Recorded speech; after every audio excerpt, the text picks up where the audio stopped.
Hello everybody! Today we are going to talk about writing melodies for mischievous or comedy scenes.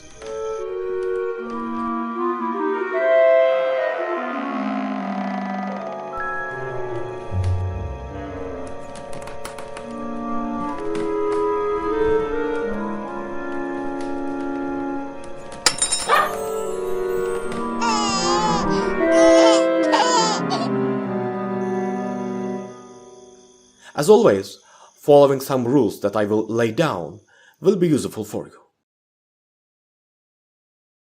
A question may be asked, is it not possible to write a melody in this style without the rules?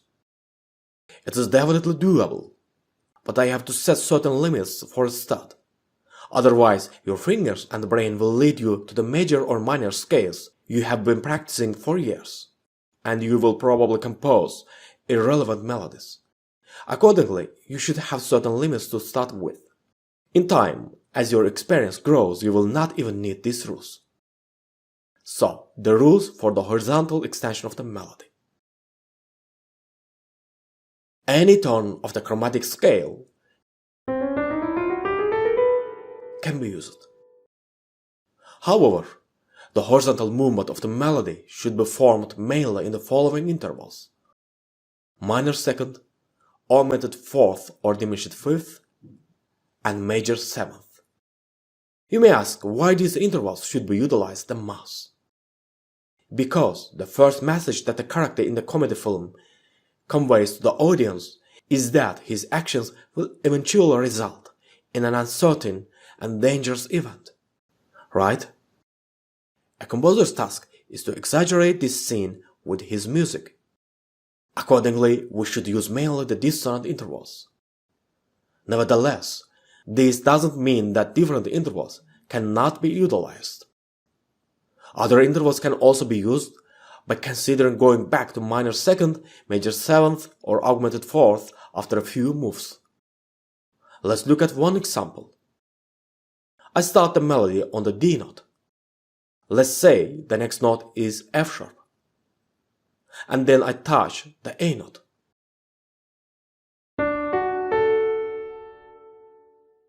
As you can see, even though I used 3 notes, I still didn't get any mischievous music. No problem. If the next interval is a dissonance, we'll get closer to our target. Let's go backward with minor second.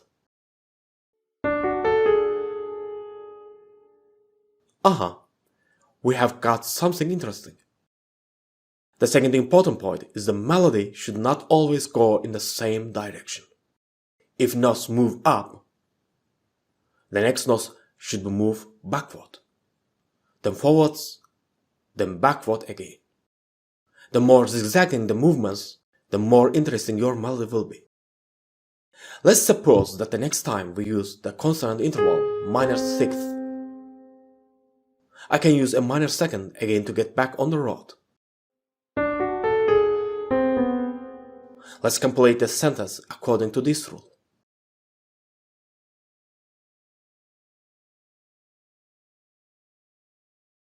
In conclusion, consider that the intervals shown above are the trajectory of the road you need to follow. The remaining intervals are on the side roads.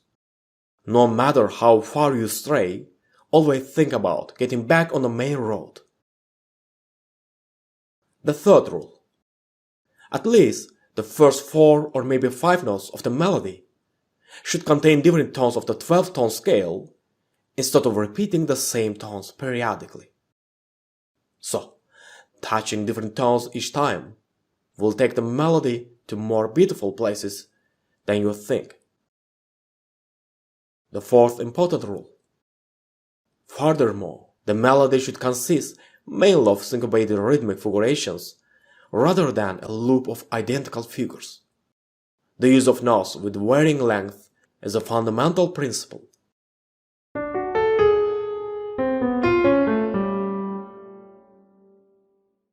Now, let's create a new melody considering these 4 rules.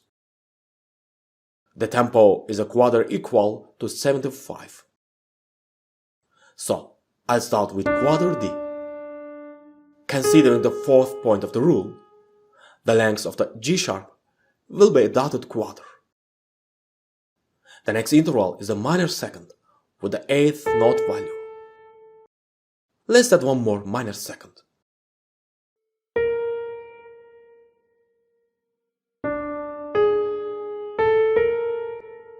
Okay, as you observe, a melody has 3 upward directions. Taking into account the second point of the rule, it would be better to write the next movement in a downward direction. Then maybe we can finish the first phrase with the upward F note.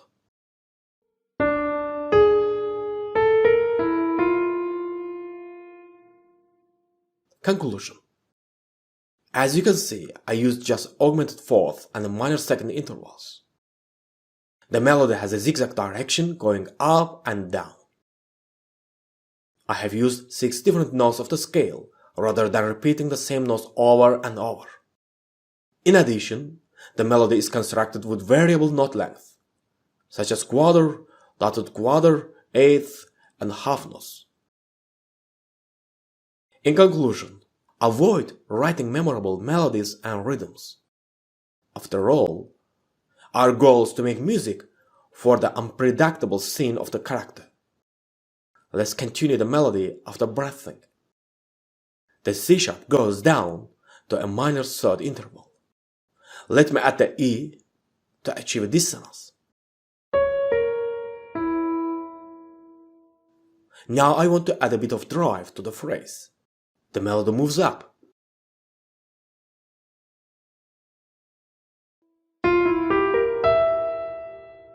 My goal is to make irregular rhythm and melody to describe the excitement of the character. Hence, let's write a quarter note to slow down the action. Again, some drive will be interesting.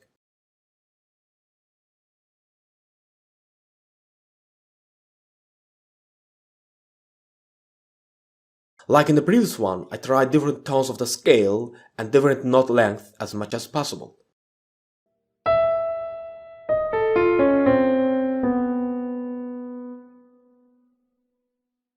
Crescendo and diminuendo markings are also useful tools. Now, let's listen to the whole score.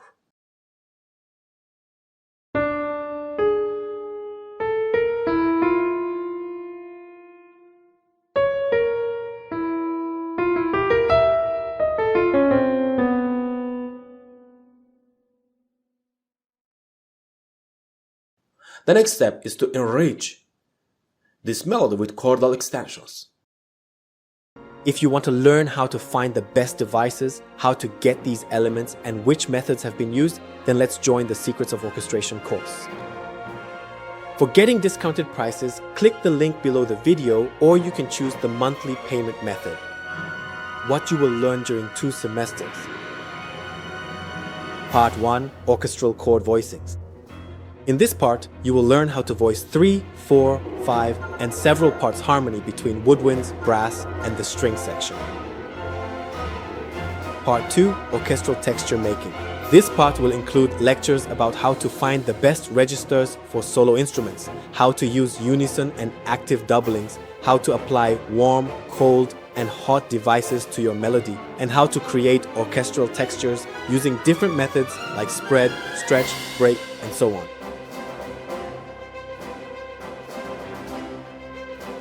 Part 3, Orchestral Effects. Film scoring techniques are also included. In this part, you will learn how to create orchestral effects, chords, and melodies in different genres such as comedy, drama, romance, horror, and so on.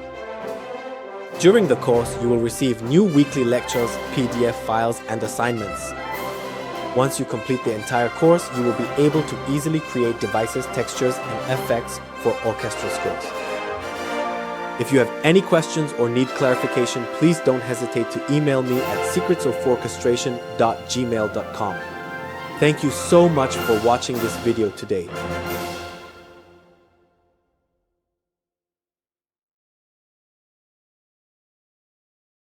Any note of the melody can mainly be expanded by the following intervals: major third, augmented fourth or diminished fifth, minor sixth.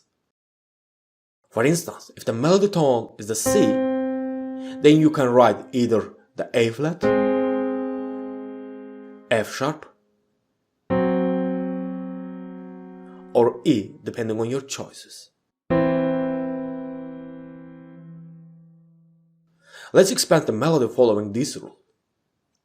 I'm going to add the major third below the first note. What about the next one? Yes, the major third sounds well. Then let's use the augmented fourth to get contrary movement. The next interval may be a minor 6 after this one. Again back to the augmented fourth, then move on to the major third.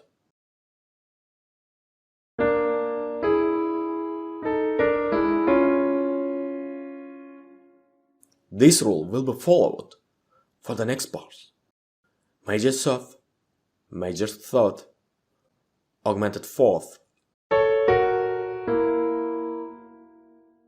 one more augmented fourth, and again back to augmented fourth.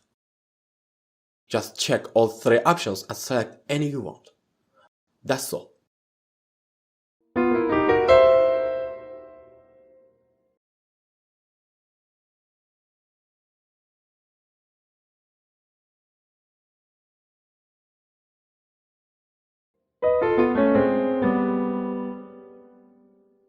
So we have done the chordal extension.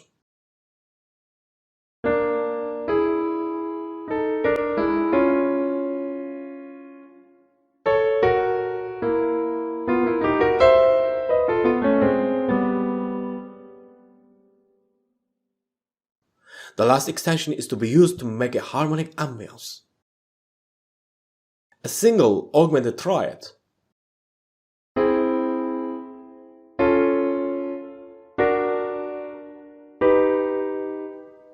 or combination of augmented triads can be used as the harmonic background.